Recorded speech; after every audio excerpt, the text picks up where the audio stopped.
Hi friends, ఈరోజు మీకు egg curry ఎలా చేయాలో చూపించబోతున్నాను. ఆంధ్ర స్టైల్ ఎగ్ కర్రీ చాలా బాగుంటుందండి. మీరు ఒకసారి ఇలా ట్రై చేయండి. దీనికి కావాల్సిన పదార్థాలు ఏంటో చూపిస్తున్నాను.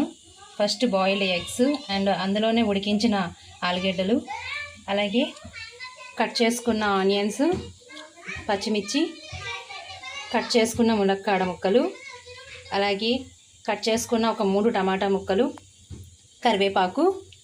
ఈ ఐటమ్స్ ఉంటే చాలండి. వీడియో స్టార్ట్ చేసుకుందామండి. ఫస్ట్ అయితే స్టవ్ ఆన్ చేసుకుందామండి. స్టవ్ ఆన్ చేసుకున్నాక ఆయిల్ ప్యాన్ హీట్ అవ్వాలండి.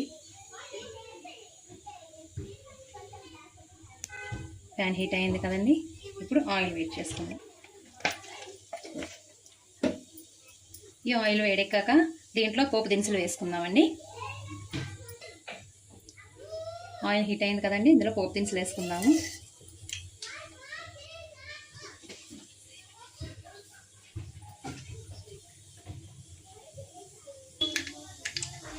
పోపు దినుసులు చిటపట్లాడాక ఆనియన్స్ వేసుకున్నాము, పచ్చిమిర్చి, కరివేపాకు వేసుకున్నామండి. వేసుకొని కలుపుకుందాం.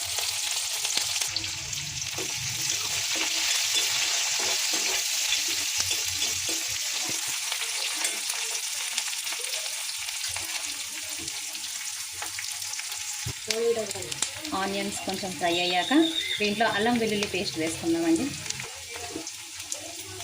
ఆనియన్స్ కొంచెం ఫ్రై అయ్యాయి కదండి.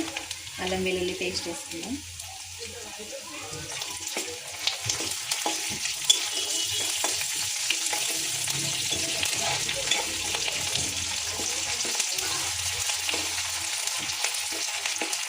అల్లం వెల్లుల్లి పేస్ట్ పచ్చివాసన పోయేంత వరకు వేయించుకుందాం.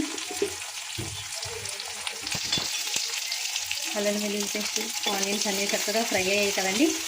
ఇప్పుడు ఇందులోకి కట్ చేసి పెట్టుకున్న టమాటా ముక్కల్ని వేసుకుందాం.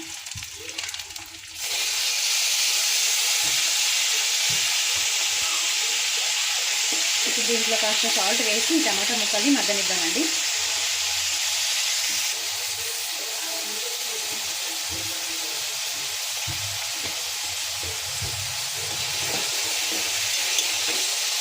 కాసేపు మూత పెట్టుకుందామండి. సాల్ట్ వేసాం కదా, చక్కగా మగ్గుతాయి. మూత తీసి చూద్దామండి. టమాటా మగ్గింది కదా, ఇంకొంచెం మగ్గనిద్దాము.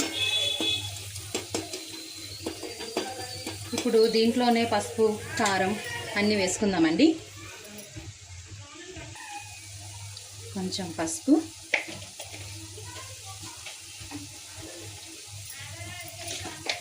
తగినంత కారం, అలాగే కొంచెం ధనియాల పౌడర్ వేసుకుందాం.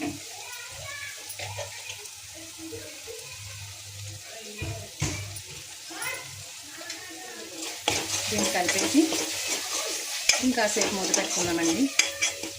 ఇంకా బాగా మగ్గి పేస్ట్ లాగా అవుతుంది.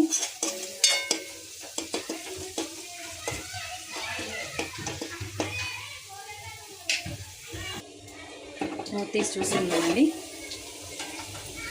టమాటా చక్కగా మగ్గిపోయింది కదండి. కిందక మనం కట్ చేసి పెట్టుకున్న ములక్కాడలు వేసుకున్నామండి. అలాగే ముందుగా ఉడికించి పెట్టుకున్న బంగాళదుంప ముక్కలు కూడా వేసుకుందాము.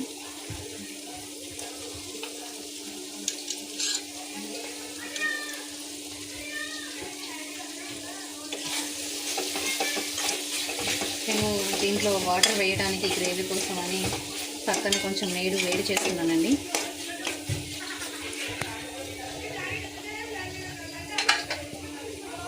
ఇందులోనే ఎగ్స్ కూడా వేసేసుకుందామండి.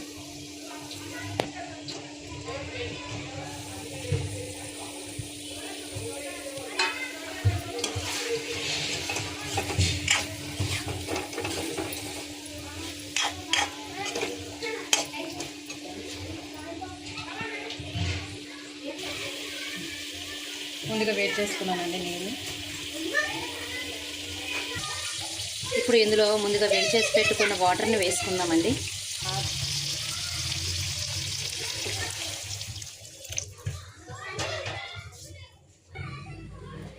నీరు వేసుకున్నాం కదండి. దీంట్లో మనం ముందు కొద్దిగా వేసుకున్నాం కదండి సాల్ట్. ఇప్పుడు వాటర్ వేసుకున్నాం కదా, ఇంకొంచెం సాల్ట్ పడుతుందండి. సాల్ట్ వేసి కాసేపు మూత పెడదాం, చక్కగా ఉడుకుతుందండి.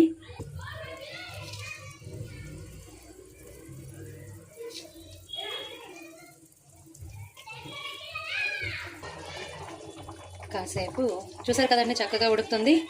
కాసేపు ఉడకనిద్దామండి. ఒకసారి మూత తీసి చూసుకుందామండి. ఆహా, ఎంత బాగా ఉడుకుతుందో అండి, మంచి స్మెల్ అయితే వస్తుందండి. మనం ఆలుగడ్డ ఉడికించిన వేసుకున్నాం కదండి, మంచి గ్రేవీ అయిందండి. భలే ఉంది కదండి.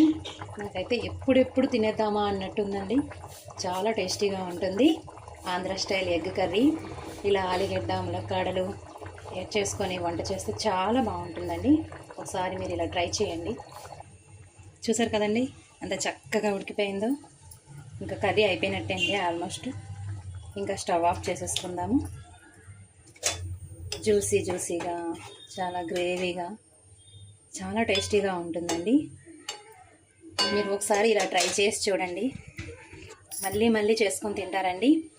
వీడియో నచ్చితే మీరు లైక్ చేసి, షేర్ చేసి, సబ్స్క్రైబ్ చేసుకోండి. Thank you friends. చాలా బాగుందండి, చాలా బాగా వచ్చింది ఎగ్ కర్రీ.